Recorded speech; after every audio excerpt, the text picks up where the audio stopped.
যদি আপনি চান আপনার মৃত্যুর সময় কালিমা নসিব হোক, তাহলে আপনি এই আমলটি করতে পারেন।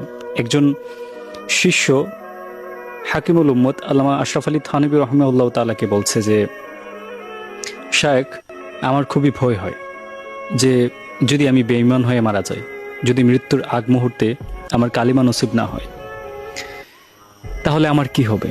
আমি তো বেঈমান হয়ে মারা যাব। আমার রোজা, নামাজ, যাকাত, এই এত এত ভালো আমল, এগুলা তো কোনো কাজেই আসবে না। তখন হাকিমুল উম্মত বললেন যে, তুমি একটা কাজ করে দেখতে পারো, এবং আমি শিওর তুমি যদি এই কাজটা করো তাহলে আল্লাহ তাআলা তোমার ভাগ্যে কালিমা রাখবে যখন তোমার মৃত্যুর সময় এসে যাবে। আল্লামা আশরাফ আলী থানভী বললেন যে, তুমি কোনো একটা সময় সালাতুল হাজত পড়ে নেবে 2 রাকাত, এবং পরে তারপর কালিমা শাহাদাত পাঠ করবে এবং আল্লাহর কাছে দোয়া করবে যে, হে আল্লাহ, আমি এই কালিমা তোমার কাছে আমানত রাখলাম। আপনি এই আমানতটা আমাকে আমার মৃত্যুর দিন ফিরিয়ে দিবেন।